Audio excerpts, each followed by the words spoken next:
Good morning. Quick video I want to do here, follow up on my discussion from Sunday night. I talked about how after January 15th I thought the weather pattern was going to return to cold and stormy for the rest of January into February, and also that between the 15th and I believe it was the 24th, I think we'd see one or two big storms. I said maybe around the 16th, 17th, and maybe around the 22nd, 23rd. So I just want to do an update on what the upper air is going to look like. And remember, upper air drives the surface. That's why I show the upper air chart. And it also shows you ridges and troughs in the jet stream, which are really what steer storms. So this is currently now, today, not much going on. You can see this weekend a big high pressure system is going to build in over the East Coast, give us temperatures in the 50s with rain. This is actually a storm. This is at halfway up in the atmosphere, so anything shows here is usually the surface storms to the right of it. So moving along here, that storm swings through, gives us a lot of rain. Next week, the European model is trying to spin up a coastal low. Okay, and again, this is on the 15th of January for somewhere in this area. The only problem is I'm thinking this might be a little bit more of an interior storm if it develops. GFS has nothing. It's actually shooting all the southern energy out to sea. European holds the energy back, so it's very tough to say what's going to happen right now. You would think that it would be somewhere in between with this, just because the GFS tends to shear things out. The European tends to bundle things too soon.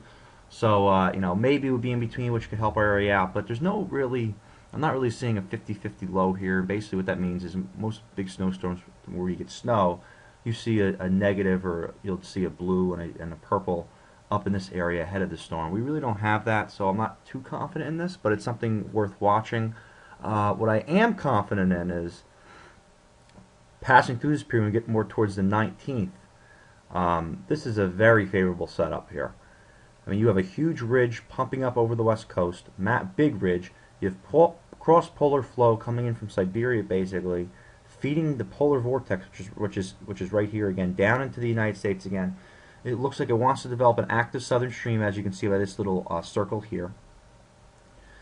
Okay, and then basically, all we need this to do, it doesn't do it here yet. Remember, this is just an ensemble forecast, so it's an average of many different runs. We phase those two, boom, we have a big storm on the East Coast. You can see we have, again, the negative NAO, that's high pressure over Greenland. We have a western Atlantic ridge.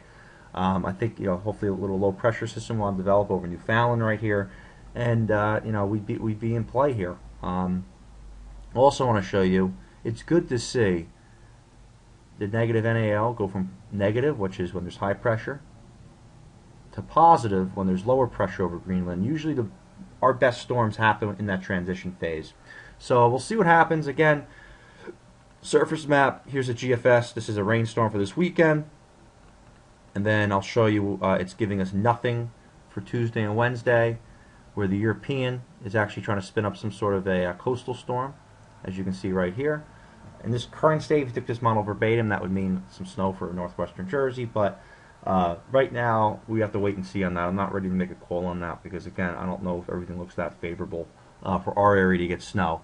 But again, it's after the 15th, 16th. It's more towards the 19th, 20, 21, 22, 23, 24. I think we see one storm, and who knows, maybe a second storm too. So keep checking in. As more data comes in, I'll keep updating you throughout the week.